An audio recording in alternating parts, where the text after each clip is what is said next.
ਦੀ ਜਿਹੜੀ ਭਾਸ਼ਾ ਹੈ ਉਹ ਸੰਸਾਰੀ ਨਹੀਂ ਹੈ।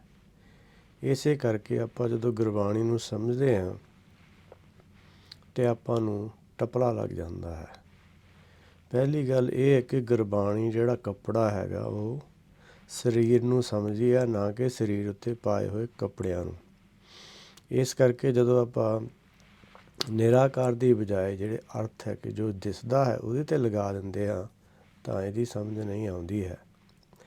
ਗੁਰਬਾਣੀ ਦਾ ਵਚਨ ਹੈ, ਵੈਦਾ ਵੈਦ ਸੋ ਵੈਦ ਤੂੰ, ਪਹਿਲਾਂ ਰੋਗ ਪਛਾਣ, ਐਸਾ ਦਾਰੂ ਲੋੜ ਲਓ, ਜਿਤ ਵੰਝੇ ਰੋਗਾਂ ਘਾਣ। ਗੁਰਮਤਿ ਗਿਆਨ ਮਾਰਗ ਹੈ। ਗੁਰਬਾਣੀ ਨੂੰ ਸਮਝਣਾ ਹੀ ਗੁਰਸਿੱਖਾਂ ਲਈ ਸਭ ਤੋਂ ਅਹਿਮ ਗੱਲ ਹੈ। ਸਿੱਖਾਂ ਲਈ ਗੁਰਬਾਣੀ ਨੂੰ ਸਮਝਣਾ ਹੀ ਭਗਤੀ ਹੈ। ਗੁਰਬਾਣੀ ਅੰਦਰ ਨਾਮ ਸਮਾਇਆ ਹੈ। ਗੁਰਬਾਣੀ ਹਰ ਨਾਮ ਸਮਾਇਆ। ਹੁਣ ਨਾਮ ਤਾਂ ਸਮਾਇਆ ਹੈ, ਪਰ ਜਿਹੜਾ ਜੇ ਆਪਾਂ ਉਹਦੇ ਵਿੱਚੋਂ ਵਿਚਾਰ ਕਰਾਂਗੇ ਤਾਂ ਉਹਦੇ ਵਿੱਚੋਂ ਆਪਾਂ ਨੂੰ ਮੱਖਣ ਲੱਭਦਾ ਹੈ, ਸੱਚ ਲੱਭਦਾ ਹੈ। ਇਸ ਭਗਤੀ ਨੂੰ ਗੁਰਮਤਿ ਅੰਦਰ ਨਾਮ ਜਪਣਾ ਮੰਨਿਆ ਗਿਆ ਹੈ। ਉਂਝ ਗੁਰਬਾਣੀ ਅੰਦਰ ਗਿਆਨ ਦੇ ਹੋਰ ਰੂਪਾਂ ਦਾ ਵੀ ਉਲੇਖ ਕੀਤਾ ਗਿਆ ਹੈ। ਭਾਵੇਂ ਗਿਆਨ ਅਨੰਤ ਪ੍ਰਕਾਰ ਦਾ ਹੈ, ਪਰ ਮੋਟੇ ਤੌਰ 'ਤੇ ਇਸ ਦੇ 3 ਰੂਪਾਂ ਨੂੰ ਸਮਝਣਾ ਅਤੀ ਜ਼ਰੂਰੀ ਹੈ। ਇਹ 3 ਰੂਪ ਹਨ: ਤੱਤ ਗਿਆਨ ਜਾਂ ਨਾਮ ਗਿਆਨ, ਜਾਂ ਵਿਗਿਆਨ, ਕੁਗਿਆਨ ਜਾਂ ਭਰਮ ਗਿਆਨ, ਜਾਂ ਦੁਰਮਤ। ਗੁਰਬਾਣੀ ਵਿਚਲੇ ਗਿਆਨ ਨੂੰ ਪਹਿਲਾਂ 2 ਹਿੱਸਿਆਂ ਵਿੱਚ ਵੰਡਿਆ ਜਾ ਸਕਦਾ ਹੈ। ਜਿੱਥੋਂ ਤੱਕ ਗੁਰਬਾਣੀ ਅੰਦਰ ਮਾਇਆ ਦੇ ਗਿਆਨ ਦੀ ਗੱਲ ਚੱਲਦੀ ਹੈ, ਉਸ ਨੂੰ ਵਿਗਿਆਨ ਹੀ ਆਖਿਆ ਜਾ ਸਕਦਾ ਹੈ। ਗੁਰਬਾਣੀ ਨੂੰ ਵਿਗਿਆਨ ਨਾਲ ਮੇਲ ਖਾਣ ਵਾਲੀ ਜਾਂ ਇਸ ਨੂੰ ਸੇਧ ਦੇਣ ਵਾਲੀ ਇਸ ਲਈ ਹੀ ਆਖਿਆ ਜਾਂਦਾ ਹੈ, ਜਿਵੇਂ ਗੁਰਬਾਣੀ ਅੰਦਰ ਸ੍ਰਿਸ਼ਟੀ ਦੀ ਰਚਨਾ ਬਾਰੇ ਦੱਸਦੇ ਹੋਏ ਗੁਰੂ ਨਾਨਕ ਸਾਹਿਬ ਆਖਦੇ ਹਨ, ਸਾਚੇ ਤੇ ਪਵਨਾ ਪਿਆ, ਪਵਨੇ ਤੇ ਜਲ ਹੋਏ, ਜਲ ਤੇ ਤ੍ਰਿਭੁਵਨ ਸਾਜਿਆ, ਘਟ ਘਟ ਜੋਤ ਸਮੋਏ। ਇਹਨਾਂ ਪੰਕਤੀਆਂ ਵਿੱਚ ਜਿੱਥੇ ਉਹਨਾਂ ਨੇ ਸ੍ਰਿਸ਼ਟੀ ਦੀ ਰਚਨਾ ਦੀ ਹਕੀਕਤ, ਜਿਸ ਨੂੰ ਅੱਜ ਵਿਗਿਆਨ ਵੀ ਸਵੀਕਾਰ ਕਰ ਰਿਹਾ ਦਾ ਰਹੱਸ ਖੋਲ੍ਹਿਆ ਹੈ, ਉੱਥੇ ਪਿਛਲੀਆਂ ਮੱਤਾਂ ਦੇ ਫੈਲਾਏ ਹੋਏ ਭਰਮ ਗਿਆਨ ਨੂੰ ਝੁਠਲਾਇਆ ਗਿਆ ਹੈ।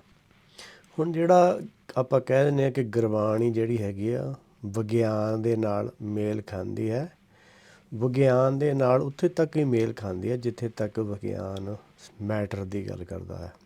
ਜਦੋਂ ਮੈਟਰ ਦੀ ਉਸ ਤੋਂ ਉੱਪਰ ਦੀ ਗੱਲ ਹੈ, ਨਿਰਾਕਾਰ ਦੀ ਗੱਲ ਹੈ, ਉੱਥੇ ਵਿਗਿਆਨ ਗੁਰਬਾਣੀ ਦੇ ਨਾਲ ਸਹਿਮਤ ਨਹੀਂ ਹੈ। ਵਿਗਿਆਨ ਉਸ ਚੀਜ਼ ਨੂੰ ਹੀ ਮੰਨਦਾ ਹੈ ਜਿਸ ਨੂੰ ਉਹ ਪ੍ਰੂਵ ਕਰ ਸਕਦਾ ਹੈ ਜਾਂ ਅੱਖਾਂ ਨਾਲ ਦੇਖ ਸਕਦਾ ਹੈ। ਪਰ ਹੁਣ ਕਾਫੀ ਸਾਇੰਸ ਅੱਗੇ ਪਹੁੰਚੀ ਹੈ, ਕਾਫੀ ਚੀਜ਼ਾਂ ਬਾਰੇ ਉਹ ਜਾਣਨ ਦੀ ਕੋਸ਼ਿਸ਼ ਕਰ ਰਹੀ ਹੈ, ਪਰ ਫਿਰ ਵੀ ਇਹ ਜਿਹੜਾ ਮੁੱਦਾ ਹੈਗਾ ਇਹ ਅਜੇ ਤੱਕ ਵੀ ਇਹ ਵਿਗਿਆਨਾਂ ਦੇ ਹੱਥ ਵਿੱਚ ਨਹੀਂ ਆਇਆ ਹੈਗਾ। ਹੁਣ ਇਸਲਾਮ ਧਰਮ ਨਾਲੋਂ ਗੁਰਬਾਣੀ ਜਾਂ ਗੁਰਮਤਿ ਅਲੱਗ ਕਿਵੇਂ ਹੈ? ਇਸਲਾਮ ਧਰਮ ਨੇ ਜਿੱਥੇ ਸੰਸਾਰ ਨੂੰ 7 ਪਤਾਲ ਅਤੇ 7 ਆਕਾਸ਼ ਦੱਸ ਕੇ ਆਪਣੇ ਭਰਮ ਜਾਲ ਵਿੱਚ ਫਸਾ ਕੇ ਗੁੰਮਰਾਹ ਕੀਤਾ ਹੈ, ਉੱਥੇ ਸਤਿਗੁਰੂ ਜੀ ਨੇ ਪਾਤਾਲਾਂ ਪਾਤਾਲ, ਲੱਖ ਆਗਾਸਾ ਆਗਾਸ ਜਪਜੀ ਸਾਹਿਬ ਵਿੱਚ ਇਹਦਾ ਵਰਣਨ ਕੀਤਾ ਹੈ। ਦੱਸ ਕੇ ਲੋਕਾਂ ਨੂੰ ਇੱਕ ਨਵੀਂ ਸੋਝੀ ਕਰਵਾਈ। ਗੁਰਬਾਣੀ ਦੇ ਇਸ ਪੱਖ ਨੂੰ, ਜਿਸ ਦੀਆਂ ਹੋਰ ਵੀ ਸੈਂਕੜੇ ਉਦਾਹਰਨਾਂ ਦਿੱਤੀਆਂ ਜਾ ਸਕਦੀਆਂ ਹਨ, ਗਿਆਨ ਹੀ ਮੰਨਿਆ ਹੈ, ਵਿਗਿਆਨ ਨਹੀਂ। ਗੁਰਬਾਣੀ ਦਾ ਅਸਲੀ ਮੁੱਦਾ ਤੱਤ ਗਿਆਨ, ਆਤਮ ਗਿਆਨ ਕਰਾਉਣ ਦਾ ਹੈ। ਵਿਗਿਆਨ ਭਾਵੇਂ ਮਾਇਆ ਦਾ ਗਿਆਨ ਕਰਾਉਂਦਾ ਹੈ, ਗੁਰਬਾਣੀ ਦਾ ਨਿਸ਼ਾਨਾ ਮਾਇਆ ਦਾ ਗਿਆਨ ਕਰਾਉਣਾ ਨਹੀਂ ਹੈ। ਇਸ ਲਈ ਮੈਟਰ ਦਾ ਗਿਆਨ ਤਾਂ ਗੁਰਬਾਣੀ ਨੇ ਤੱਤ ਗਿਆਨ ਕਰਾਉਣ ਸਮੇਂ ਸਹਾਇਤਾ ਲਈ ਵਰਤਿਆ ਹੈ, ਕਈ ਜਗ੍ਹਾ ਇਗਜ਼ਾਮਪਲਾਂ ਦੇ ਤੌਰ 'ਤੇ ਵਰਤਿਆ ਹੈ।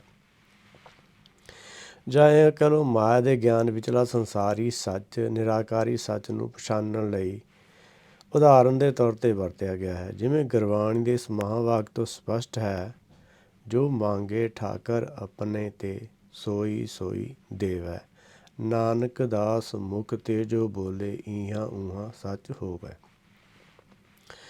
ਹੁਣ ਇਹਨਾਂ ਪੰਕਤੀਆਂ ਵਿੱਚ ਸਤਿਗੁਰੂ ਜੀ 2 ਗੱਲਾਂ ਦਾ ਭੇਤ ਖੋਲ੍ਹ ਰਹੇ ਹਨ ਕਿ ਇੱਕ ਤਾਂ ਇਹ ਕਿ ਪਰਮੇਸ਼ਰ ਦੇ ਦਾਸ ਜਦੋਂ ਪਰਮੇਸ਼ਰ ਨਾਲ ਜੁੜ ਜਾਂਦੇ ਹਨ, ਜਿਸ ਕਿਸਮ ਦੇ ਗਿਆਨ ਦੀ ਲੋੜ ਹੁੰਦੀ ਉਹਨਾਂ ਗੁਰਸਿੱਖਾਂ ਨੂੰ ਸਮਝਾਉਣ ਲਈ ਹੁੰਦੀ ਹੈ, ਪਰਮੇਸ਼ਰ ਉਸੇ ਗਿਆਨ ਦਾ ਉਹਨਾਂ ਨੂੰ ਧੁਰਕੀ ਬਾਣੀ ਦੁਆਰਾ ਗਿਆਨ ਕਰਾਉਂਦਾ ਹੈ। ਦੂਸਰੀ ਗੱਲ ਇਹ ਕਿ ਉਹਨਾਂ ਦਾ ਕਿਹਾ ਹੋਇਆ ਹਰ ਇੱਕ ਵਚਨ ਇਸ ਲੋਕ ਵਿੱਚ ਅਤੇ ਪਰਲੋਕ ਵਿੱਚ ਸੱਚ ਹੁੰਦਾ ਹੈ। ਕਾਮ ਕ੍ਰੋਧ ਕਾਇਆ ਕੋ ਗਾਲੇ, ਜਿਉ ਕੰਚਨ ਸੁਹਾਗਾ ਢਾਲੇ। ਹੁਣ ਉਪਰੋਕਤ ਪੰਕਤੀ ਵਿੱਚ ਸੰਸਾਰ ਅਤੇ ਨਿਰਾਕਾਰੀ ਦੋਨੋਂ ਕਿਸਮਾਂ ਦਾ ਸੱਚ ਮੌਜੂਦ ਹੈ। ਜਿਵੇਂ ਕੰਚਨ ਨੂੰ ਗਾਲਣ ਵਿੱਚ ਸੁਹਾਗਾ ਮਹੱਤਵਪੂਰਨ ਭੂਮਿਕਾ ਨਿਭਾਉਂਦਾ ਹੈ, ਇਸੇ ਤਰੀਕੇ ਨਾਲ ਮਨ ਰੂਪੀ ਕਾਇਆ ਨੂੰ ਕਲਪਨਾ, ਕਾਮਨਾ ਅਤੇ ਕ੍ਰੋਧ ਅਗਨ ਢਾਹ ਲਾਉਂਦੇ ਹਨ, ਭਾਵ ਇਸ ਦੀ ਬੁੱਧੀ ਦਾ ਨੁਕਸਾਨ ਕਰਦੇ ਹਨ। ਮਨ ਦੀ ਪੂਰਬਲੀ ਕਮਾਈ ਕਾਇਆ ਨੂੰ ਅਜਾਈਂ ਗਵਾਉਂਦੇ ਹਨ। ਸੁਹਾਗਾ ਸੋਨੇ ਨੂੰ ਢਾਲਣ ਵਿੱਚ ਮਹੱਤਵਪੂਰਨ ਭੂਮਿਕਾ ਰੱਖਦਾ ਹੈ। ਇਸੇ ਤਰ੍ਹਾਂ ਜਿੰਨੀਆਂ ਵੀ ਦੁਨਿਆਵੀ ਸੱਚ ਦੀਆਂ ਉਦਾਹਰਨਾਂ ਗੁਰਬਾਣੀ ਅੰਦਰ ਵਰਤੀਆਂ ਗਈਆਂ ਹਨ, ਉਹ ਕੇਵਲ ਨਿਰਾਕਾਰੀ ਸੱਚ ਨੂੰ ਦ੍ਰਿੜ ਕਰਾਉਣ ਪੱਖੋਂ ਹੀ ਆਖੀਆਂ ਗਈਆਂ ਹਨ। ਜਿਹੜਾ ਗਿਆਨ ਮਨ ਅੰਦਰਲੇ ਵਿਕਾਰਾਂ ਨੂੰ, ਖਾਸ ਕਰਕੇ ਕਾਮ, ਕ੍ਰੋਧ, ਲੋਭ, ਮੋਹ, ਹੰਕਾਰ ਨੂੰ ਖਤਮ ਕਰਾਉਣ ਦੀ ਥਾਂ ਵਧਾਉਣ ਵਾਲਾ ਹੋਵੇ, ਉਸ ਗਿਆਨ ਨੂੰ ਗੁਰਬਾਣੀ ਚੰਗਾ ਨਹੀਂ ਸਮਝਦੀ। ਵਿਗਿਆਨ ਨੇ ਅੱਜ ਮਨੁੱਖ ਨੂੰ ਬੁਰੀ ਤਰ੍ਹਾਂ ਨਾਲ ਅਸ਼ਾਂਤ ਕਰ ਦਿੱਤਾ ਹੈ। ਕਾਦਰ ਦੀ ਕੁਦਰਤ ਵਿੱਚ ਬੇਲੋੜੀ ਦਖਲਅੰਦਾਜ਼ੀ ਕਰਕੇ ਅੱਜ ਵਿਗਿਆਨ ਨੇ ਬਹੁਤ ਸਾਰੀਆਂ ਨਵੀਆਂ ਸਮੱਸਿਆਵਾਂ ਨੂੰ ਜਨਮ ਦਿੱਤਾ ਹੈ।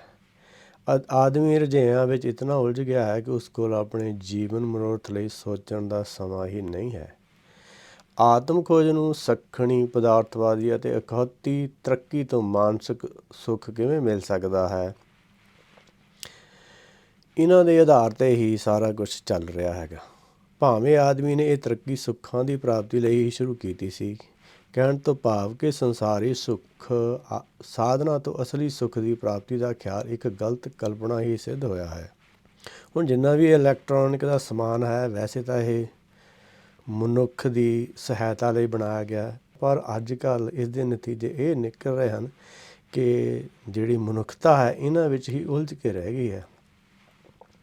ਜਦੋਂ ਦਿਨ ਰਾਤ ਤੁਸੀਂ ਫੋਨ ਦੇ ਉੱਤੇ, ਸੋਸ਼ਲ ਮੀਡੀਆ ਦੇ ਉੱਤੇ, ਜਿੰਨੇ ਵੀ ਪਲੇਟਫਾਰਮ ਹੈਗੇ ਉਹਨਾਂ ਦੇ ਉੱਤੇ ਜਿਹੜਾ ਝੂਠੀਆਂ ਹੀ ਗੱਲਾਂ ਨੂੰ ਸੁਣਦੇ ਰਹਿੰਦੇ ਹੋ, ਤਾਂ ਜਦੋਂ ਰਾਤ ਨੂੰ ਸੌਣਾ ਹੁੰਦਾ ਉਦੋਂ ਬੜੀ ਤਕਲੀਫ ਹੁੰਦੀ ਹੈ ਸਹਿਜੇ ਕਿਤੇ, ਕਿਉਂਕਿ ਜਿੰਨਾ ਚਿਰ ਮਨ ਜਿਹੜਾ ਆਪਣੇ ਮੂਲ ਕੋਲ ਨਹੀਂ ਆਉਂਦਾ, ਜਾਂ ਮਨ ਜਿੰਨਾ ਚਿਰ ਆਪਣੇ ਕੋਲ ਨਹੀਂ ਆਉਂਦਾ ਉਹਨਾਂ ਚਿਰ ਸੌ ਨਹੀਂ ਸਕਦਾ, ਕਿਉਂਕਿ ਖਿਆਲਾਂ ਵਿੱਚ ਤੁਰਿਆ ਫਿਰਦਾ ਹੈਗਾ।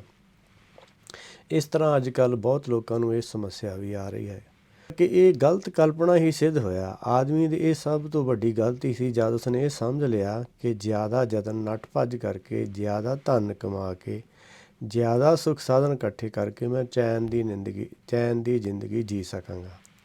ਇਹ ਭਰਮ ਉਸਦਾ ਉਦੋਂ ਟੁੱਟ ਗਿਆ ਜਦ ਉਸਨੇ ਸੁੱਖ ਸਾਧਨ ਤਾਂ ਸਾਰੇ ਪ੍ਰਾਪਤ ਕਰ ਲਏ ਹਨ, ਪਰ ਮਨ ਦਾ ਚੈਨ ਗਵਾ ਲਿਆ ਹੈ। ਚਿੰਤਾ ਰੋਗ ਐਸਾ ਵਿਆਪਿਆ ਕਿ ਮਾਨਸਿਕ ਰੋਗਾਂ ਤੋਂ ਗ੍ਰਸਤ ਹੋਇਆ ਇਨਸਾਨ ਅੱਜ ਅਤਿਅੰਤ ਦੁਖੀ ਹੈ, ਭੈ ਦਾ ਜੀਵਨ ਜੀ ਰਿਹਾ ਹੈ। ਇਸ ਦੇ ਉਲਟ ਗੁਰਮਤਿ ਦਾ ਗਿਆਨ, ਤੱਤ ਗਿਆਨ, ਨਾਮ ਨਿਰਭੈਤਾ ਪ੍ਰਦਾਨ ਕਰਦਾ ਹੈ। ਇਸੇ ਨੂੰ ਅਸੀਂ ਦੋ ਹਿੱਸਿਆਂ ਵਿੱਚ ਵੰਡਿਆ ਆਖਿਆ ਹੈ। ਸਭ ਤੋਂ ਪਹਿਲਾਂ ਗੁਰਬਾਣੀ ਅੰਦਰ ਮਨ ਨੂੰ ਸ਼ਾਂਤ ਕਰਨ ਦੇ ਉਸਦੇ ਆਲੇ ਦੁਆਲੇ ਦਾ ਸੰਸਾਰੀ ਗਿਆਨ ਹੀ ਕਰਵਾਇਆ ਹੈ।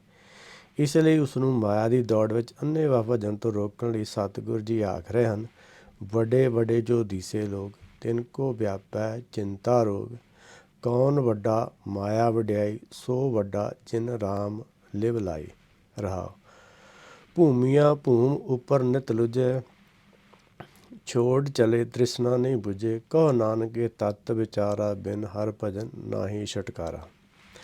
ਹੁਣ ਇਹਨਾਂ ਪੰਕਤੀਆਂ ਵਿੱਚ ਸਤਿਗੁਰੂ ਜੀ ਧਨਾੜ ਮਾਇਆਧਾਰੀ ਨੂੰ ਸੰਸਾਰੀ ਲੋਕਾਂ ਦੀ ਰੀਸੇ ਵੱਡਾ ਮੰਨਣ ਤੋਂ ਇਨਕਾਰੀ ਹਨ। ਮਾਇਆ ਨੂੰ ਸੰਸਾਰ ਦੇ ਲੋਕ ਭਾਵੇਂ ਵਡਿਆਈ ਦਿੰਦੇ ਹੋਣ, ਪਰ ਹਰ ਕੇ ਲੋਕ ਬੇਗਮਪੁਰਾ ਦੇ ਰਹਿਣ ਵਾਲਿਆਂ ਦੀ ਦ੍ਰਿਸ਼ਟੀ ਵਿੱਚ ਉਹ ਹੀ ਵੱਡਾ ਹੈ ਜਿਹੜਾ ਆਪਣੇ ਅੰਦਰ ਸੱਚ ਨਾਲ ਜੁੜਿਆ ਹੋਇਆ ਹੈ। ਪਰਮੇਸ਼ਰ ਨਾਲ ਜੁੜਿਆ ਹੋਏ ਨੂੰ ਹੀ ਪਰਮੇਸ਼ਰ ਦੀ ਦਰਗਾਹ ਵਿੱਚ ਇੱਜ਼ਤ ਮਿਲਦੀ ਹੈ। ਮਾਇਆਧਾਰੀ ਹੰਕਾਰੀਆਂ ਦਾ ਧਨ ਤਾਂ ਨਾਲ ਜਾਂਦਾ ਹੀ ਨਹੀਂ, ਸਰੀਰ ਵੀ ਮਿੱਟੀ ਦੀ ਢੇਰੀ ਬਣ ਜਾਂਦਾ ਹੈ। ਸੰਸਾਰ ਵਿੱਚ ਇਹਨਾਂ ਦੋਹਾਂ ਚੀਜ਼ਾਂ ਦੀ ਹੋਂਦ ਹੈ, ਉਹਨਾਂ ਦੀ ਵਡਿਆਈ ਦਾ ਕਾਰਨ ਬਣਦੀ ਹੈ। ਇਹਨਾਂ ਦੋਹਾਂ ਦੀ ਅਣਹੋਂਦ ਉਹਨਾਂ ਦੀ ਵਡਿਆਈ ਨੂੰ ਖਤਮ ਕਰ ਦਿੰਦੀ ਹੈ। ਇਸ ਦੇ ਮੁਕਾਬਲੇ ਹਰ ਕੇ ਲੋਕਾਂ ਦੀ ਵਡਿਆਈ ਇਸ ਲਈ ਹੈ, ਇਸ ਲੋਕ ਵਿੱਚ ਅਤੇ ਪਰਲੋਕ ਵਿੱਚ ਅਨੰਤ ਕਾਲ ਤੱਕ ਜਿਉਂ ਦੀ ਤਿਉਂ ਬਣੀ ਰਹਿੰਦੀ ਹੈ, ਕਿਉਂਕਿ ਉਹਨਾਂ ਨੇ ਨਾਮ ਬਿਹਾਜਿਆ ਹੁੰਦਾ ਹੈ, ਸੌਦਾ ਨਾਮ ਦਾ ਕੀਤਾ ਹੁੰਦਾ। ਸੱਚਾ ਸੌਦਾ ਹਰ ਨਾਮ, ਜਿਹੜਾ ਹਰ ਨਾਮ ਹੈਗਾ ਇਹ ਸੱਚਾ ਸੌਦਾ, ਇਹ ਸੌਦਾ ਕੀਤਾ ਹੁੰਦਾ ਹੈ।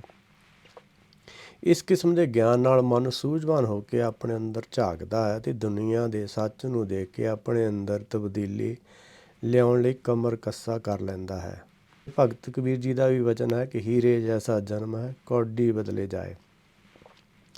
ਜਿਹੜਾ ਮਨੁੱਖ ਹੈ ਉਹ ਹੀਰੇ ਵਰਗਾ ਬੜਾ ਕੀਮਤੀ ਜਨਮ ਹੈ ਆਪਣੇ ਮੂਲ ਨੂੰ ਪਛਾਣਨ ਦਾ, ਪਰ ਉਹ ਕੌਡੀਆਂ ਪੈਸੇ ਪਿੱਛੇ ਖਰਾਬ ਕਰ ਰਿਹਾ ਹੈਗਾ। ਦੀਨ ਗਵਾਇਆ ਦੁਨੀ ਸਿਓ, ਦੁਨੀ ਨਾ ਚਾਲੀ ਸਾਥ, ਪਾਏ ਕੁਹਾੜਾ ਮਾਰਿਆ ਗਾਫਲ ਆਪਣੇ ਹਾਥ। ਹੁਣ ਜਿਹੜਾ ਦੀਨ ਗਵਾਇਆ ਹੈਗਾ ਉਹ ਦੁਨੀ ਲਈ ਹੈ ਕਿ ਮੇਰੀ ਲੋਕ ਇੱਜ਼ਤ ਕਰਨ, ਵਡਿਆਈ ਕਰਨ। ਇਸੇ ਚੱਕਰ ਵਿੱਚ ਆਪਣਾ ਜਿਹੜਾ ਦੀਨ ਭਾਵ ਧਰਮ, ਸੱਚ, ਗਿਆਨ ਗਵਾ ਲਿਆ, ਸਾਰਾ ਸਮਾਂ ਇਹਨਾਂ ਵਿੱਚ ਹੀ ਬਰਬਾਦ ਕਰ ਲਿਆ। ਹੁਣ ਗੁਰਬਾਣੀ ਨੇ ਅਨੰਤ ਪੱਖਾਂ ਤੋਂ ਮਨ ਨੂੰ ਸਮਝਾਉਣ ਹਿੱਤ ਸੰਸਾਰ ਵਿੱਚ ਜੋ ਕੁਝ ਸਾਹਮਣੇ ਵਾਪਰ ਰਿਹਾ ਹੈ ਉਸ ਉੱਤੇ ਰੌਸ਼ਨੀ ਪਾਈ ਹੈ ਅਤੇ ਮਨ ਨੂੰ ਸਮਝਾ ਕੇ ਵਿਕਾਰਾਂ ਨੂੰ ਤਿਆਗ ਦੇਣ ਲਈ ਰਾਜ਼ੀ ਕਰਨ ਦੇ ਉਪਰਾਲੇ ਕੀਤੇ ਹਨ। ਕਾਮਨਾ ਜਦੋਂ ਮੰਨ ਲਈ ਇਸ ਦੀ ਮੌਤ ਵਜੋਂ ਗੁਰਬਾਣੀ ਅੰਦਰ ਦਰਸਾਇਆ ਗਿਆ, ਤਾਂ ਅਵਸ਼ ਹੀ ਮਨ ਇਸ ਕਾਮਨਾ ਕਲਪਨਾ ਰੂਪੀ ਮੌਤ ਤੋਂ ਆਪਣੇ ਆਪ ਨੂੰ ਦੂਰ ਰੱਖਣ ਦਾ ਯਤਨ ਕਰੇਗਾ। ਭਗਤ ਕਬੀਰ ਜੀ ਨੇ ਮਨ ਦੀ ਕਲਪਨਾ ਨੂੰ ਇਸ ਦਾ ਕਾਲ ਦੱਸ ਕੇ ਮਨ ਨੂੰ ਕਲਪਨਾ ਤੋਂ ਭੈਭੀਤ ਕਰ ਦਿੱਤਾ। ਪਰਵਾ ਪ੍ਰੀਤਮ ਕਰੋ ਵਿਚਾਰ, ਘਟ ਮੈਂ ਖੇਲੇ ਅਘਟ ਅਪਾਰ। ਕਾਲ ਕਲਪਨਾ ਕਦੇ ਨਾ ਖਾਏ, ਆਦਿ ਪੁਰਖ ਮੈਂ ਰਹਿ ਸਮਾਏ। ਭਗਤ ਜੀ ਦਾ ਕਥਨ ਹੈ ਕਿ ਕਲਪਨਾ ਹੀ ਤੇਰਾ ਕਾਲ ਹੈ, ਭਾਵ ਜੇ ਕਲਪਨਾ ਹੈ ਤਾਂ ਕਾਲ ਹੈ, ਜੇਕਰ ਕਲਪਨਾ ਨਹੀਂ ਫਿਰ ਕਾਲ ਮੌਤ ਵੀ ਨਹੀਂ। ਜੋਗ ਮਤ ਅੰਦਰ ਵੀ ਅਫੁਰ ਅਵਸਥਾ, ਕਲਪਨਾ ਰਹਿਤ ਅਵਸਥਾ ਨੂੰ ਹੀ ਮੁਕਤੀ ਮੰਨਿਆ ਗਿਆ ਹੈ। ਪਰ ਇਹ ਗੱਲ ਵੱਖਰੀ ਹੈ ਕਿ ਜੋਗੀਆਂ ਨੇ ਕਲਪਨਾ ਰਹਿਤ ਹੋਣ ਲਈ ਜੋ ਤਰੀਕਾ ਅਪਣਾਇਆ ਉਹ ਗੁਰਮਤਿ ਨਾਲ ਮੇਲ ਨਹੀਂ ਖਾਂਦਾ, ਕਿਉਂਕਿ ਜਿਸ ਸ਼ਬਦ ਨਾਲ ਜੋਗੀ ਜੁੜ ਕੇ ਮਨ ਦੀ ਕਲਪਨਾ ਨੂੰ ਰੋਕਣਾ ਚਾਹੁੰਦੇ ਹਨ ਉਹ ਸ਼ਬਦ ਨਿਰਾਰਥਕ ਹੋਣ ਕਰਕੇ ਗਿਆਨ ਪ੍ਰਦਾਨ ਨਹੀਂ ਕਰਦਾ। ਉਹ ਸ਼ਬਦ ਕੇਵਲ ਤਾਂ ਸਰੀਰ ਦੀ ਮਸ਼ੀਨਰੀ ਤੋਂ ਹੀ ਪੈਦਾ ਹੋਇਆ ਹੈ। ਸਰੀਰ ਦੀ ਮਸ਼ੀਨਰੀ ਤੋਂ ਪੈਦਾ ਹੋਈਆਂ ਆਵਾਜ਼ਾਂ ਦਾ ਸਮੂਹ ਹੀ ਹੁੰਦਾ ਹੈ, ਜਦ ਕਿ ਮਨ ਨੂੰ ਟਿਕਾਉਣ ਲਈ ਅਜਿਹੇ ਗਿਆਨ ਦੀ ਜ਼ਰੂਰਤ ਹੈ ਜਿਸ ਨਾਲ ਮਨ ਅੰਦਰ ਲੋਭ ਲਹਿਰ ਚੱਲਣੀ ਬੰਦ ਹੋ ਜਾਵੇ। ਗੁਰੂ ਨਾਨਕ ਸਾਹਿਬ ਦੀ ਥਿਰ ਅਵਸਥਾ ਨੂੰ ਦੇਖ ਕੇ ਹਰ ਕੋਈ ਸਾਧ ਸੰਤ ਜਾਂ ਧਾਰਮਿਕ ਵਿਅਕਤੀ ਜਿਸ ਨੂੰ ਵੀ ਉਹ ਮਿਲਦੇ ਸਨ, ਸਾਰੇ ਇੱਕ ਹੀ ਸਵਾਲ ਉਹਨਾਂ ਕੋਲੋਂ ਪੁੱਛਦੇ ਸਨ ਕਿ ਆਪ ਨੇ ਆਪਣਾ ਮਨ ਥਿਰ ਕਿਵੇਂ ਕੀਤਾ ਹੈ, ਜਿਸ ਦਾ ਇੱਕੋ ਇੱਕ ਜਵਾਬ ਸਤਿਗੁਰ ਜੀ ਨੇ ਸਭ ਨੂੰ ਦਿੱਤਾ। ਕੁੰਭੇ ਬੱਧਾ ਜਲ ਰਹੇ, ਜਲ ਬਿਨ ਕੁੰਭ ਨਾ ਹੋਏ। ਗਿਆਨ ਕਾ ਬੱਧਾ ਮਨ ਰਹੇ, ਗੁਰ ਬਿਨ ਗਿਆਨ ਨਾ ਹੋਏ। ਭਾਵ ਗਿਆਨ ਤੋਂ ਬਿਨਾਂ ਮਨ ਟਿਕ ਨਹੀਂ ਸਕਦਾ। ਪੂਰੇ ਸਤਿਗੁਰ ਦੇ ਉਪਦੇਸ਼ ਤੋਂ ਬਿਨਾਂ ਮਨ ਨੂੰ ਟਿਕਾ ਦੇਣ ਵਾਲਾ ਗਿਆਨ ਪ੍ਰਾਪਤ ਨਹੀਂ ਹੋ ਸਕਦਾ। ਪੂਰੇ ਗੁਰ ਦੇ ਉਪਦੇਸ਼ ਨਾਲ ਪਾਰ ਬ੍ਰਹਮ ਸਭ ਘਾਟ ਅੰਦਰ ਦੇਖ ਲਈਦਾ ਹੈ। ਜਿੱਥੋਂ ਤੱਕ ਗੁਰ ਉਪਦੇਸ਼ ਤੋਂ ਪ੍ਰਾਪਤ ਹੋਣ ਵਾਲੇ ਗਿਆਨ ਦੀ ਗੱਲ ਹੈ, ਉਸ ਦੀ ਦੂਸਰੀ ਕਿਸਮ ਹੈ, ਜਿਵੇਂ ਕਿ ਨਿਰਾਕਾਰ ਆਤਮਾ ਬਾਰੇ ਜਾਣਕਾਰੀ ਕਰਾਉਣ ਵਾਲਾ ਹੈ। ਆਤਮਾ ਬਾਰੇ ਗੁਰਬਾਣੀ ਅੰਦਰ 3 ਲੋਕਾਂ ਦਾ ਹੀ ਗਿਆਨ ਕਰਵਾਇਆ ਗਿਆ ਕਿਉਂਕਿ ਜੀਵ ਆਤਮਾ 3 ਲੋਕਾਂ ਵਿੱਚ ਹੀ ਜੰਮਣ ਮਰਨ ਦੇ ਗੇੜ ਦੌਰਾਨ ਘੁੰਮਦੀ ਹੈ। ਇਸੇ ਲਈ ਪੂਰੇ ਸਤਿਗੁਰ ਵਾਸਤੇ ਇਹ ਜ਼ਰੂਰੀ ਸੀ ਕਿ ਉਹ ਆਤਮਾ ਪ੍ਰਤੀ ਇਸਦੇ ਆਦਿ ਤੋਂ ਅੰਤ ਤੱਕ ਦੀ ਜਾਣਕਾਰੀ ਕਰਵਾਵੇ। ਇਸੇ ਲਈ ਗੁਰਬਾਣੀ ਨੇ ਗੱਲ ਆਦਿ ਤੋਂ ਸ਼ੁਰੂ ਕਰਕੇ, ਜਿਵੇਂ ਭਗਤ ਕਬੀਰ ਜੀ ਆਖ ਰਹੇ ਹਨ, ਅਵਲ ਅੱਲ੍ਹਾ ਨੂਰ ਅਪਾਇਆ, ਕੁਦਰਤ ਕੇ ਸਭ ਬੰਦੇ, ਏਕ ਨੂਰ ਤੇ ਸਭ ਜਗ ਉਪਜਿਆ, ਕੌਣ ਭਲੇ ਕੋ ਮੰਦੇ। ਇੱਥੇ ਭਗਤ ਜੀ ਦੱਸ ਰਹੇ ਹਨ ਕਿ ਸ੍ਰਿਸ਼ਟੀ ਰਚਨਾ ਤੋਂ ਪਹਿਲਾਂ ਪਰਮੇਸ਼ਰ ਨੇ ਆਪਣਾ ਨੂਰ ਜੀਵ ਆਤਮਾਵਾਂ ਨੂੰ ਪੈਦਾ ਕੀਤਾ। ਉਸ ਤੋਂ ਬਾਅਦ ਆਪਣੀ ਕੁਦਰਤੀ ਕਲਾ ਨਾਲ ਚੇਤਨ ਆਤਮਾ ਅਤੇ ਜੜ ਮਾਇਆ ਦੇ ਮੇਲ ਨਾਲ ਸੰਸਾਰ ਦੀ ਸਾਰਜਨਾ ਕੀਤੀ। ਇਸੇ ਤਰ੍ਹਾਂ ਗਰਭ ਅਵਸਥਾ ਬਾਰੇ ਵੀ ਗੁਰਬਾਣੀ ਅੰਦਰ ਜਾਣਕਾਰੀ ਕਰਵਾਈ ਹੈ। ਰੇ ਨਰ ਗਰਭ ਕੁੰਡਲ ਜਬ ਆਸ਼ਤ, ਉਰਦ ਧਿਆਨ ਲਿਵ ਲਾਗਾ, ਮ੍ਰਿਤਕ ਪਿੰਡ ਪਦ ਮਦ ਨਾ ਐਨਸ, ਏਕ ਅਗਿਆਨ ਸੋ ਨਾਗਾ। ਤੇ ਦਿਨ ਸਮਲ ਕਸ਼ਟ ਮਹਾਦੁਖ ਅਬ ਚਿਤ ਅਧਿਕ ਪਸਾਰਿਆ। ਗਰਭ ਛੋੜ ਮ੍ਰਿਤ ਮੰਡਲ ਆਇਆ ਤੋ ਨਰਹਰ ਮਨੋ ਵਿਸਾਰ। ਇਹਨਾਂ ਪੰਕਤੀਆਂ ਵਿੱਚ ਜੀਵ ਦੇ ਉਸ ਸਮੇਂ ਦੀ ਗੱਲ ਦੱਸੀ ਗਈ ਹੈ ਜਦੋਂ ਇਹ ਗਰਭ ਵਿੱਚ ਮਨੁੱਖਾ ਦੇਹੀ ਪ੍ਰਾਪਤ ਕਰ ਰਿਹਾ ਸੀ। ਭਗਤ ਬੇਣੀ ਜੀ ਦੱਸ ਰਹੇ ਹਨ ਕਿ ਹੇ ਜੀਵ ਜਦੋਂ ਤੂੰ ਮਾਤ ਗਰਭ ਵਿੱਚ ਅਤਿਅੰਤ ਕਸ਼ਟਦਾਇਕ ਹਾਲਤ ਵਿੱਚ ਸੀ ਤਾਂ ਉਦੋਂ ਤੂੰ ਆਪਣੇ ਮੂਲ ਨਾਲ ਜੁੜਿਆ ਹੋਇਆ ਹੋਣ ਕਰਕੇ ਤੈਨੂੰ ਉਹ ਔਖੀ ਘੜੀ ਵੀ ਬਹੁਤ ਜ਼ਿਆਦਾ ਦੁਖਦਾਈ ਮਾਲੂਮ ਨਹੀਂ ਹੋਈ। ਭਾਵ ਉਸ ਸਮੇਂ ਤੇਰੀ ਲਿਵ ਸੱਚ ਨਾਲ ਜੁੜਨ ਦੀ ਬਜਾਏ ਮਾਇਆ ਨਾਲ ਜੋੜਨ ਵਾਲੇ ਗਿਆਨ ਦੀ ਪ੍ਰਾਪਤੀ ਵਿੱਚ ਹੀ ਲੱਗੀ ਹੋਈ ਸੀ। ਭਾਵ ਤੇਰਾ ਧਿਆਨ ਉਰਧ ਧਿਆਨ ਸੀ, ਸਰੀਰ ਬਣਾਉਣ ਵਿੱਚ ਲੱਗਿਆ ਹੋਇਆ ਸੀ। ਉਸ ਵੇਲੇ ਤੇਰਾ ਧਿਆਨ ਕੇਵਲ ਮਨੁੱਖਾ ਦੇ ਹੀ ਭਾਵ ਤੇਰਾ ਧਿਆਨ ਉਰਧ ਧਿਆਨ ਸੀ। ਉਸ ਵੇਲੇ ਧਿਆਨ ਤੇਰਾ ਕੇਵਲ ਮਨੁੱਖਾ ਦੇ ਹੀ ਪ੍ਰਾਪਤ ਕਰਨ ਵਿੱਚ ਹੀ ਲੱਗਿਆ ਹੋਇਆ ਸੀ, ਜਿਸ ਤੋਂ ਬਾਅਦ ਤੂੰ ਜਨਮ ਲੈ ਕੇ ਪਰਮੇਸ਼ਰ ਨਾਲ ਜੁੜਨਾ ਸੀ। ਪਰ ਅਜੇ ਤਾਂ ਤੂੰ ਆਪਣੇ ਚਿੱਤ ਨੂੰ ਹੋਰ ਜ਼ਿਆਦਾ ਮਾਇਆ ਵਿੱਚ ਪਸਾਰ ਰਿਹਾ ਹੈ। ਭਾਵ ਸਰੀਰ ਦੀਆਂ ਲੋੜਾਂ ਕਾਰਨ ਤੂੰ ਮਾਇਆ ਜਾਲ ਵਿੱਚ ਉਲਝਦਾ ਹੀ ਚਲਿਆ ਜਾ ਰਿਹਾ ਹੈ। ਗਰਭ ਦੌਰਾਨ ਤੈਨੂੰ ਇਸ ਨਾਸ਼ਵੰਤ ਦੇਹੀ ਦਾ ਕੋਈ ਵੀ ਮਾਣ ਨਹੀਂ ਸੀ, ਪਰ ਹੁਣ ਤੂੰ ਦੇਹੀ ਨੂੰ ਹੀ ਆਪਣਾ ਆਪਾ ਸਮਝ ਲਿਆ। ਆਪਣੇ ਨਿਰਾਕਾਰ ਸਰੂਪ ਨੂੰ ਭੁੱਲ ਬੈਠਾ ਹੈ, ਜਦ ਕਿ ਤੂੰ ਨਰ ਦੀ ਥਾਂ ਨਰਹਰ ਜੋਤ ਸਰੂਪ ਨਰ ਹੈ। ਅਸਲ ਵਿੱਚ ਮਨੁੱਖਾ ਦੇਹੀ ਬਾਣੀ ਨੂੰ ਸੁਣਨ ਅਤੇ ਪੜ੍ਹਨ ਲਈ ਮਿਲੀ ਸੀ। ਆਇਓ ਸੁਣਨ ਪੜ੍ਹਨ ਕੋ ਬਾਣੀ, ਨਾਮ ਵਿਸਾਰ ਲੱਗੇ ਅਨ ਲਾਲਚ, ਬਿਰਥਾ ਜਨਮ ਪੁਰਾਣੇ। ਗੁਰਬਾਣੀ ਜੀਵ ਨੂੰ ਚੇਤਾ ਕਰਾਉਂਦੀ ਹੈ ਕਿ ਤੈਨੂੰ ਸਰੀਰ ਦੁਆਰਾ ਕੰਨ ਬਾਣੀ ਸੁਣਨ ਲਈ, ਅੱਖਾਂ ਬਾਣੀ ਪੜ੍ਹਨ ਲਈ ਮਿਲੀਆਂ ਸਨ, ਪਰ ਹੁਣ ਤਾਂ ਤੂੰ ਸਰੀਰਕ ਲੋੜਾਂ ਦੀ ਪੂਰਤੀ ਹਿੱਤ ਲੋਭ ਲਾਲਚ ਵਿੱਚ ਲੱਗ ਕੇ ਸਭ ਕੁਝ ਭੁੱਲ ਬੈਠਾ ਹੈ। ਜਿਹੜਾ ਸਰੀਰ ਤੈਨੂੰ ਇਸ ਭਵ ਸਾਗਰ ਤੋਂ ਪਾਰ ਕਰਨ ਲਈ ਮਿਲਿਆ ਸੀ, ਜਾਂ ਉਹ ਕਹਿ ਲਓ ਕਿ ਇਹ ਸਰੀਰ ਤੂੰ ਆਪ ਹੀ ਮੰਗ ਕੇ ਲਿਆ ਸੀ, ਅੱਜ ਉਸ ਸਰੀਰ ਨੂੰ ਤੂੰ ਭਵ ਸਾਗਰ ਤੋਂ ਪਾਰ ਹੋਣ ਵਿੱਚ ਅੜਿੱਕਾ ਬਣਾ ਲਿਆ। ਮੁੱਕਦੀ ਗੱਲ ਹੈ ਕਿ ਜਦ ਗੁਰਬਾਣੀ ਦਾ ਗਿਆਨ ਸਾਨੂੰ ਮਾਇਆ ਅਤੇ ਜੀਵ ਨੂੰ ਨਿਖੋੜ ਕੇ ਵੱਖਰਾ ਕਰਕੇ ਸਮਝਾ ਰਿਹਾ ਹੁੰਦਾ ਤਾਂ ਉਸ ਨੂੰ ਤੱਤ ਗਿਆਨ, ਆਤਮ ਗਿਆਨ ਜਾਂ ਨਾਮ ਗਿਆਨ ਕਿਹਾ ਜਾਂਦਾ ਹੈ। ਸਬੂਤ ਗੁਰਬਾਣੀ ਵਿੱਚ ਇਉਂ ਮਿਲਦਾ, ਗੁਰ ਗਿਆਨ ਪਦਾਰਥ ਨਾਮ ਹੈ, ਹਰ ਨਾਮੋਂ ਦੇ ਦ੍ਰਿੜਾਏ, ਜਿਸ ਪ੍ਰਾਪਤ ਸੋਲ ਹੈ ਗੁਰ ਚਰਣੀ ਲਾਗੇ ਆਏ। ਜਿਹੜਾ ਗੁਰਬਾਣੀ ਵਿੱਚ ਉਪਦੇਸ਼ ਹੈਗਾ ਉਹਨੂੰ ਗਿਆਨ ਪਦਾਰਥ ਕਿਹਾ ਗਿਆ ਹੈ। ਅਤੇ ਇਹ ਜਿਹੜਾ ਗਿਆਨ ਪਦਾਰਥ ਹੈ, ਇਹ ਜਿਹੜਾ ਉਪਦੇਸ਼, ਇਹ ਆਪਾਂ ਨੂੰ ਹਰ ਨਾਮ ਸੱਚ ਦਾ ਗਿਆਨ ਦ੍ਰਿੜ ਕਰਾਉਂਦਾ ਹੈ। ਕਹਿੰਦੇ ਜਿਸ ਪ੍ਰਾਪਤੀ ਸੋਲ ਹੈ ਗੁਰ ਚਰਣੀ ਲਾਗੇ ਆਏ। ਜਿਹੜਾ ਹੁਕਮ ਵਿੱਚ ਚੱਲਦਾ ਹੈ, ਆਪਣੇ ਮੂਲ ਨੂੰ ਸਮਝ ਲੈਂਦਾ ਹੈ, ਉਹਦੇ ਚਰਨਾਂ ਨਾਲ ਲੱਗ ਜਾਂਦਾ ਹੈ, ਆਪਣੀ ਅੰਤਰ ਆਤਮੇ ਦੀ ਆਵਾਜ਼ ਅਨੁਸਾਰ ਚੱਲਦਾ ਹੈ। ਜਿਹੜਾ ਗੁਰਬਾਣੀ ਦਾ ਉਪਦੇਸ਼ ਸੁਣ ਕੇ ਮੰਨ ਕੇ ਉਹਦੇ ਅਨੁਸਾਰ ਚੱਲਦਾ ਹੈ, ਉਹ ਸ਼ਬਦ ਨੂੰ ਕਮਾਉਂਦਾ ਹੈ, ਹੁਕਮ ਵਿੱਚ ਚੱਲਦਾ ਹੈ, ਉਹਨੂੰ ਇਹ ਗਿਆਨ ਪ੍ਰਾਪਤ ਹੁੰਦਾ ਹੈ। ਜਿਹੜਾ ਆਪਣੀ ਮਨ ਦੀ ਮਰਜ਼ੀ ਪਿੱਛੇ ਚੱਲਦਾ ਉਹਨੂੰ ਨਹੀਂ ਹੁੰਦਾ ਹੈ। ਇਸ ਕਰਕੇ ਗੁਰਬਾਣੀ ਵਿੱਚ ਸਪਸ਼ਟ ਕਿਹਾ ਗਿਆ ਹੈ ਕਿ ਮੰਨੇ ਹੁਕਮ ਸਭੇ ਗੁਣ ਗਿਆਨ। ਜਿਹੜਾ ਹੁਕਮ ਨੂੰ ਮੰਨ ਲੈਂਦਾ ਹੈ ਉਹਨੂੰ ਸਾਰੇ ਗੁਣਾਂ ਦੀ ਗਿਆਨ ਦੀ ਪ੍ਰਾਪਤੀ ਹੋ ਜਾਂਦੀ ਹੈ। ਵਾਹਿਗੁਰੂ ਜੀ ਕਾ ਖਾਲਸਾ, ਵਾਹਿਗੁਰੂ ਜੀ ਕੀ ਫਤਿਹ।